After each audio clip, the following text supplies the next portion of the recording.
to me, it feels like a privilege to get to do this, and any time to get recognition for it, it just feels like a real privilege. So I thank you for having me back.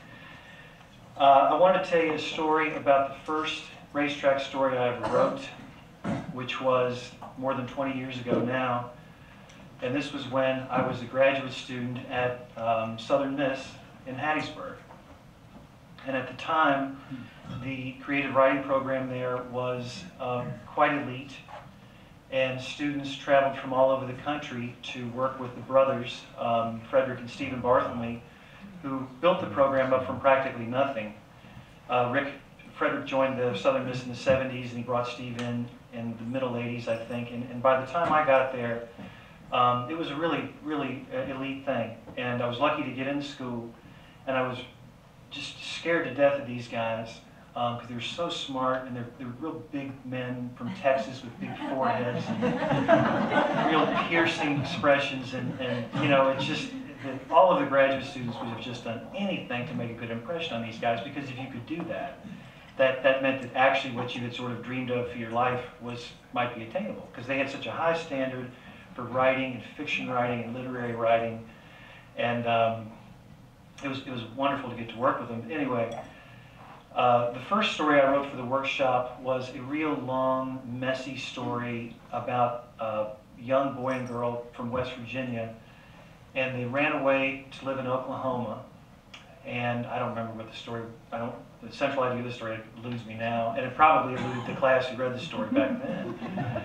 And so what you do is you write a story, and then you bring it to the class, and then everybody reads the story and talks about the story, and it can be a very punishing experience if the story is bad. And that story was bad. And I had really given up a lot to go to school down there, so I was discouraged.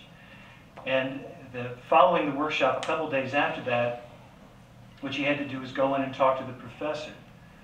And he would talk to you specifically about the mistakes you'd made. And I think that Rick understood, when I went in to see him, I think that Rick understood that I was a little discouraged. So he was quite kind about his criticism. But the one thing he told me to focus on, he said, Andy, he said, the thing that you did wrong, he said that you made Oklahoma sound like Mars. He said, have you ever been to Oklahoma? Do you know anything about Oklahoma? And I'd been there a couple of times, but just, you know, like driving through, and I didn't feel like defending myself at that point, so I just shrugged and looked pitiful. But anyway, he said, look, man, he said, here's the thing. He said, we're not curing cancer here. He said, to write a good story, he said, you have to understand the world that you're writing about. And the reader has to understand that you know every inch of that terrain and that you know exactly what you're talking about. He said, so for the next story that you write, think about that. Think about this issue of world and familiarity and understanding. So I left there feeling actually quite encouraged. And I thought to myself, you know, I can do this. I've been around, I've been to places, I can do this. So a few days later, I was shopping in a grocery store in Hattiesburg. And there's a chain of grocery stores down there, the blue-collar grocery stores is called Sunflower. And I had it's where all the graduate students shop because we didn't have any money. And I had one of those little hand baskets with me, and I was walking just sort of aimlessly up and down the aisles. And I came across a cold section that had meat in it. It had beef and pork and bacon and sausage in it. And my eyes caught a row of something, these cubes of fat is what it is, and it's called salt pork. You know what that is? Oh, yeah, I didn't. I mean, I vaguely did. But anyway, my eyes caught it for some reason. I was just sort of looking at it and thinking about it, and it made me remember something. It made me remember when I was a teenager and I worked at the racetrack, which was at River Downs up in Cincinnati, actually. And when I was a teenager, I worked as a hot walker and a groom. And every morning after we finished getting all the horses out and getting them cleaned up and everything, there was a groom who lived in one of the tack rooms.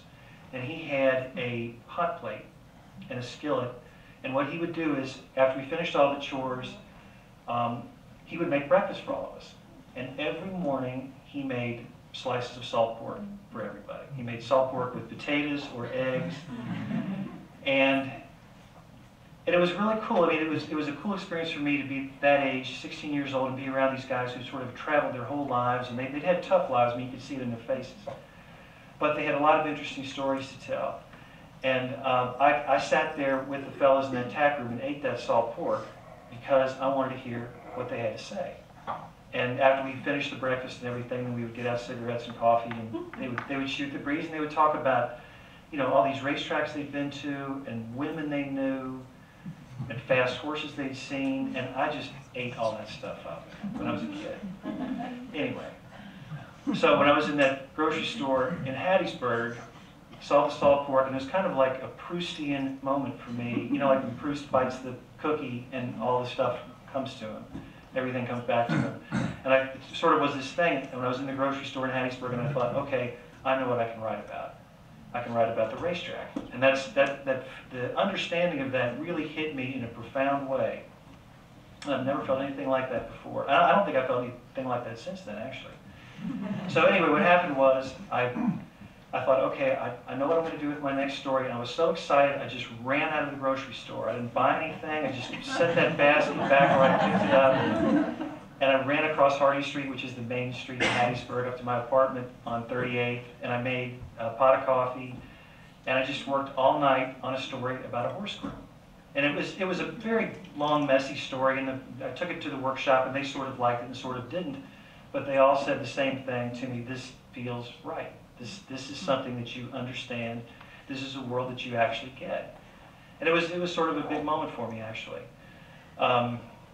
Sort of an epilogue to the story is that I rewrote it a few times after the workshop and sent it out to literary journals, which is what you do. And nobody was really interested in it that much. It was sort of a long story. It was sort of chaotically told, I thought. But I thought that was part of its charm, actually, was the chaos to it. Anyway, when the Winter Money collection was published, that was the only story in the collection that had never been previously published. It was kind of like the stray dog of the bunch. But I'll tell you what happened. It was interesting, is when people read that collection and they would comment to me about it, they would say, the majority of them would say, my favorite story was the story about the groom. And I always said the same thing to them, which was, it's my favorite too, for the reason I just laid out for you. But anyway, this is my point, that moment I had back when I was a graduate student made me understand how grateful I ought to be for having the racetrack in my life. I think it's a very rich world, and I'm sure everybody in this room is keyed into all this stuff already, but that was sort of my moment of understanding and connection, and knowing that I could write about it was a great thing for me. So that's what I wanted to tell you, and I wanted to just wish Milt and Kim lots of luck. It was great I had a chance to talk to them today, and I wish them lots of luck, and their books look great. So I want to thank you again for having me back.